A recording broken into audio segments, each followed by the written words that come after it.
छत्तीसगढ़ के बस्तर में पिछले 4 दशक से नक्सलियों की मौजूदगी है और इन 4 दशकों में जिस तरीके से नक्सलियों ने छत्तीसगढ़ में अपनी मौजूदगी दिखाई है, इसे पूरा देश जानता है। इसके अलावा आखिर क्यों छत्तीसगढ़ के बस्तर को ही नक्सलियों ने चुना है और आज क्यों नक्सली छत्तीसगढ़ को छोड़कर अन्य राज्य जाना चाहते हैं, चलिए इसी को लेकर बहुत विस्तार से मैं आपको जानकारी दे देता हूँ। नमस्कार, मैं विशाल कुमार गुमा से और आप बस्तर लालटेन देख रहे हैं। अगर बस्तर लालटेन को आपने अभी तक सब्सक्राइब नहीं किया तो कर लीजिए।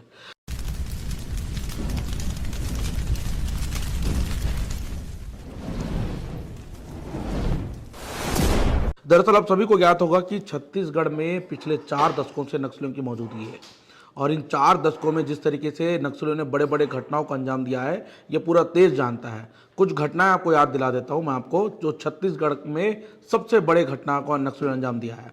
आपको ताड़मेटला का घटना याद होगा। ताड़मेटला के घटने में हमारे 76 जवान शहीद हुए थे।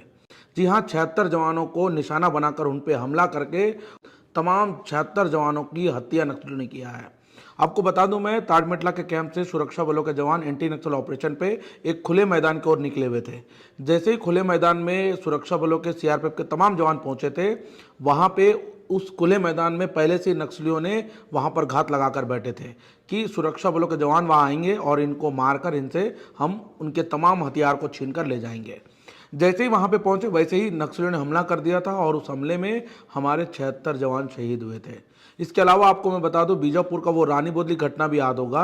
रानी बोदली में तमाम सुरक्षा बलों के जवान रात के 3 बजे जब सो रहे थे, उस वक्त लगभग 1000 से ज़्यादा की संख्या में सुरक्षा बलों को नुकसान पहुंचाने के लिए नक्सलियों ने पेट्रोल बम डालकर उन पर हमला किया था और उस हमले में हमारे 56 जवान शहीद हुए थे। इसके अलावा आपको मैं बता देता हूं, अरनपुर घटना भी याद होगा। अरनपुर के घटना में हमारे 10 से 11 जवान शहीद हुए थे। नक्सलियों ने कमांड आईडी से ब्लास्ट कर उन तमाम जवानों को शहीद किया। इसके अलावा आपको बता देता हूं, आपको सभी को झीरम घटना याद होगा।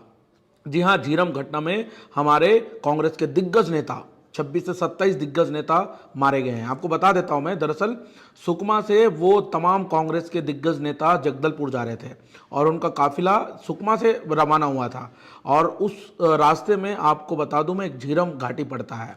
उस झीरम घाटी में पहले से ही नक्सलियों ने घात लगाकर वहां पे बैठे थे और जैसे ही उस रास्ते से कांग्रेस के दिग्गज नेता जब गुजर रहे थे, वैसे ही ठीक झीरम घटना में उन पर हमला कर दिया था और उस हमले में 26 से 27 कांग्रेस के दिग्गज नेता शहीद हुए थे, जिसमें से नंद कुमार पटेल, महेंद्र कर्मा जैसे दिग्गज नेता भी वहां पे मारे गए हैं। तो कुल मिला के नक्सलियों ने इस घटना को भी बड़े घटना के तौर पर अंजाम दिया है। इसके अलावा आपको बता दूं मैं, हिड़मा का इलाका जोनोगुड़ा में हमारे 22 से 23 जवान शहीद हुए थे।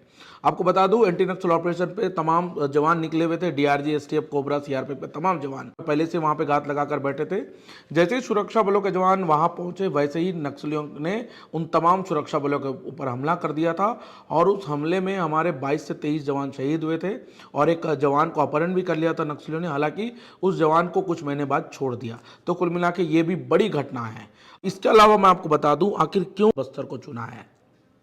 जी हाँ, पहले आपको बस्तर के बारे में बता देता हूँ। बस्तर पूरी तरीके से दंडकारण्य इलाका है और चारों तरफ सिर्फ घने जंगल है, बड़े बड़े पहाड़ है और यहाँ पे सबसे ज़्यादा जंगल है बस्तर में। और आपको यहाँ पे बस्तर में इक्का दुक्का घर नज़र आते हैं। आज भी कुछ इलाकों में अगर आप बस्तर में जाएंगे तो आपको 1 किलोमीटर में एक घर दिखेगा और 2 किलोमीटर में दूसरा घर दिखेगा। कि नक्सलियों को जैसे ही पता चला कि छत्तीसगढ़ का बस्तर पूरी तरीके से घनघोर जंगल है, दंडकारण्य का इलाका है और चारों तरफ घने जंगल है और बीच में इंद्रावती नदी है, तो इसी वजह से नक्सली छत्तीसगढ़ के बस्तर में अपना कब्जा बनाया है और पिछले 4 दशक से नक्सली अपना कब्जा बनाकर है। लेकिन आज नक्सली पूरी तरीके से शांत हो गए हैं और आज नक्सली पूरी तरीके से कमजोर पड़ गए हैं और इसी वजह से शायद नक्सली भागना जो है अन्य राज्यों में भागने की प्रयास कर रहे हैं। लेकिन छत्तीसगढ़ का बस्तर दंडकारण्य के इलाकों से घिरा हुआ इलाका है। इसी वजह से सबसे सुरक्षित ठिकाना मानकर नक्सली पिछले 4 दशक से छत्तीसगढ़ के बस्तर में तैनात है। अब आपको बता देता हूं कि नक्सली अब छत्तीसगढ़ के बस्तर को छोड़कर क्यों जाना चाहते हैं और आखिर क्या ऐसी समस्या आ गई कि पिछले 4 दशक से नक्सली यहां पे मौजूद है और आज छत्तीसगढ़ के बस्तर को छोड़कर अन्य राज्यों में भागना पड़ रहा है। आपको मैं बता देता हूं, जब छत्तीसगढ़ में बीजेपी की सरकार बनी उसके बाद से लगातार जिस तरीके से छत्तीसगढ़ में ऑपरेशन चलाए जा रहे हैं और बड़े बड़े ऑपरेशन चलाए जा रहे हैं, और आज भी आपको बता दूं मैं, कर्रगुट्टा के पहाड़ में ऑपरेशन चलाए जा रहे हैं और आज से ठीक 15 दिन हो गया है, और आज भी उस इलाकों में लगभग 20,000 से ज़्यादा की संख्या में सुरक्षा बलों के जवान तैनात हैं। और आज मुठभेड़ भी ऐसी जानकारी मिल रही है, उस मुठभेड़ में एक नक्सली भी मारा गया है। तो कुल मिला के पहले दिन में 3 माओवादी मारे गए थे और आज एक माओवादी मारा गया था और एक आईडी के चपेट में एक जवान भी आया था। लेकिन छत्तीसगढ़ के बस्तर में जिस तरीके से ऑपरेशन चलाए जा रहे हैं, जिस तरीके से लगातार नक्सली मारे जा रहे हैं, इससे साफ तौर से नक्सलियों में पूरी तरीके से दहशत का माहौल है। दूर दूर तक आपको नक्सली नजर नहीं आएंगे। अगर आपको ये भी ज्ञात होगा कि गर्मियों के सीजन में किस तरह से नक्सली बड़े नुकसान पहुंचाने की कोशिश करते थे, और गर्मियों के सीजन में ही जितने भी आपको बड़ी घटना को मैं याद दिलाया, वो गर्मियों के सीजन में ही नक्सलियों ने अंजाम दिया है।